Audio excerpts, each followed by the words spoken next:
Hello नमस्कार सत श्री अकाल अस्सलाम वालेकुम। कैसे हैं जनाब साहब? बड़ी खुशनुमा खबर आ रही है पड़ोसी मुल्क से। जी हाँ, पाकिस्तान अपनी औकात भूल गया था, भारत बनने चला था, सर्जिकल स्ट्राइक करने चला था अफगानिस्तान में। वो सर्जिकल स्ट्राइक में तो कुछ उखाड़ नहीं पाया, लेकिन उसका पलटवार में टीटीपी ने उखाड़ लिया। अच्छा बात नहीं है। लेकिन इससे पहले इस वीडियो में आगे बढ़ूं, दो बातें आप लोगों को बता दूं। मेरी नजर में पहले सीरिया में जो था, बाद में जो सीरिया में आया, पहले जो अफगानिस्तान में था, बाद में जो अफगानिस्तान में आया, चाहे जो कल आया, चाहे उत्तर प्रदेश में कल जिसका फूलों की पंखुड़ियों से स्वागत किया, मेरी नजर में ये सब आतंकी हैं। हाँ, फॉरेन डिप्लोमेसी, जियो पॉलिटिक्स के लिए जितना भी मोनोवरिंग करनी हो, स्वागत है उस चीज का, ये भी इस दुनिया में चलता है। लेकिन एक दायरे में रहते हुए इन्हें ज्यादा ढील दोगे तो ये पतंग कहां उड़ के चली जाएगी पता नहीं चलेगा आपको। तो मेरी नजर में ये सब आतंकी, और आतंकी जब आतंकियों को मारते हैं मुझे मजा बड़ा आता है, और जब शराबी की सड़क पर टक्कर होती है तो मुझे मजा बड़ा आता है।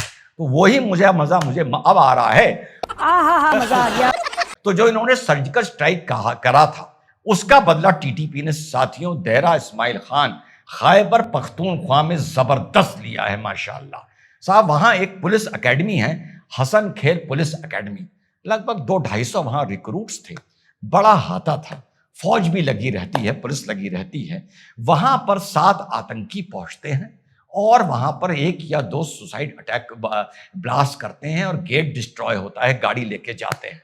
उसके बाद 7-8 आतंकी और अंदर घुसते हैं और सुनता है बड़े हैवी वेपन लेकर, यानी लो कैलिबर की मोटार लेकर तक अंदर घुसे हैं, और जबरदस्त वहां पर फिर क्लैश होता है। लेटेस्ट खबर अब तक ये आ रही है साथियों कि लगभग 25 पुलिस वाले, आर्मी पर्सनल, 7-8 सिविलियंस और 7-8 ये आतंकी, ये सभी वैसे आतंकी हैं माशाल्लाह, ये मिलाकर 50 माशाल्लाह ढेर हो गए हैं। और 2025 में अब तक इस क्षेत्र में 320 पुलिस वाले या फौजी माशाल्लाह ढेर हो चुके हैं। हमारा तो ईमान ये है कि असल जिंदगी ही मौत के बाद शुरू होती है।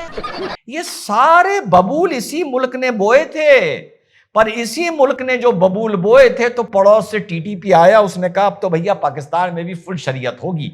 यहीं से तो इन लोगों की मेन लड़ाई शुरू हुई है। लड़ाई सारी शरीयत की है। टीटीपी कह रहा है पाकिस्तान में फुल शरीयत लेके आओ जैसी अफगानिस्तान में है। तो बबूल बोए हो तो मीठा आम तो खाने को मिलेगा नहीं।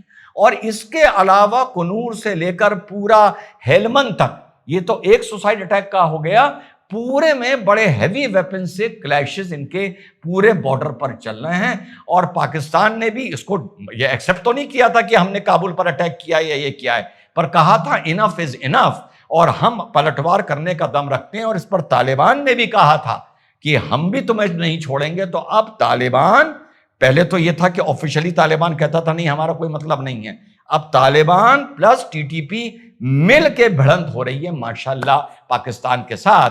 और एक चार मीनारा का कहता था तालिबान आ गया, तालिबान आ गया, तालिबान आ गया, जल्दी बात करो, जल्दी बात करो, उससे देश के लिए खतरा है, देश के लिए खतरा है। तो हम कहते भैया जरा रुक जाओ, देख लें ये आपस में ना मर मिटे। और माशाल्लाह वही हो रहा है।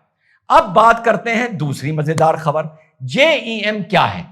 जैश ए मोहम्मद है ना, आप यही समझेंगे। ना ना ना ना, जमात उल मोमिनत, ये एक नई ऑर्गेनाइजेशन बनाई है सादिया अजहर ने। अब आप पूछेंगे सादिया अजहर कौन है? सादिया अजहर मसूद अजहर की बहना है। अब आप पूछेंगे भैया उसने क्यों बनाई है? भैया उसने इस मारे बनाई है क्योंकि ऑपरेशन सिंदूर के सर्जिकल स्ट्राइक में सादिया अजहर बेवा हो गई थी। इनके जो शौहर थे वो उस अटैक में मार दिए गए थे। इस मारे इन्होंने कसम खाई है मैं भारत से बदला लूंगी। और अब JEM के नाम से ही इनकी एक दूसरी पहली वुमेन ऑर्गेनाइजेशन बनी है भारत से बदला लेने के लिए। अब बात करते हैं इस 2 कौड़ी के मुल्क की फेक न्यूज़ की। 1 साल पहले आपने सुना था कि रशिया इनकी स्टील फैक्ट्री को रिवाइव कर रहा है। आप लोगों को पता था, खुशी के मारे हिंदुस्तान में भी कुछ लोग पुदक पुदक करने लगे थे। रशिया ने कहा भैया हमारा ऐसा कोई इरादा नहीं है।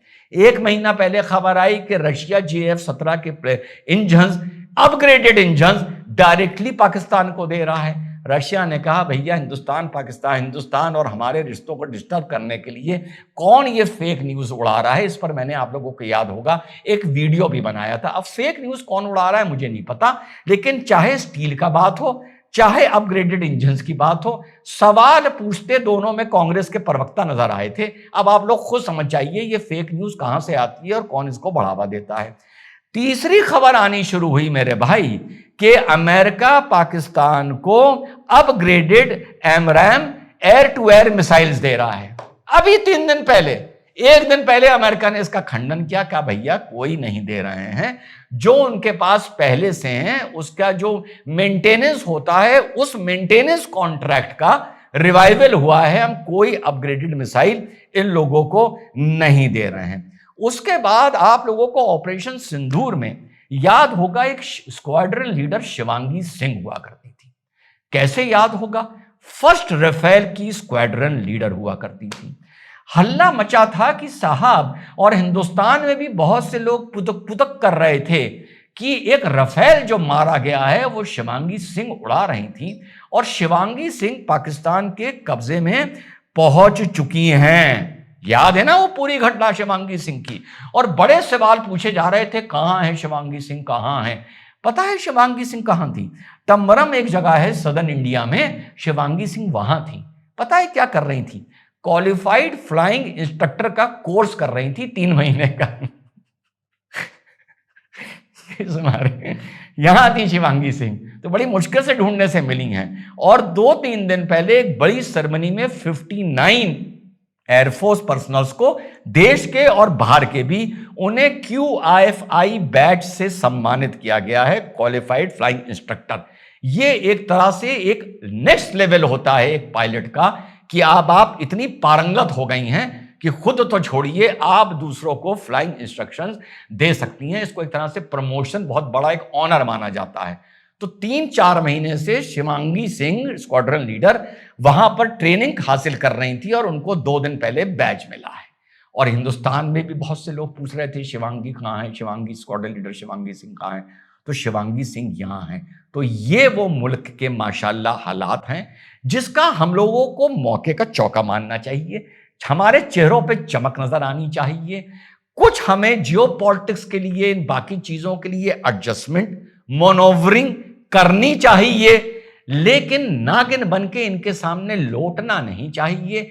एक वाटर टाइट दायरे में इन लोगों के साथ डील करना चाहिए, बिल्कुल वाटर टाइट दायरा कि जितना आप तय करो, क्योंकि इनको कंधे पे बिठाओगे तो कान में, समझ गए क्या करेंगे, और ज्यादा ढील दोगे तो पता नहीं ये पतंग कहां पहुंच जाएगी, आप सोच नहीं सकते। क्योंकि मेरी नजर में ये थे, हैं और रहेंगे सभी आतंकी। जय हिंद, वंदे मातरम, खुदा हाफिज।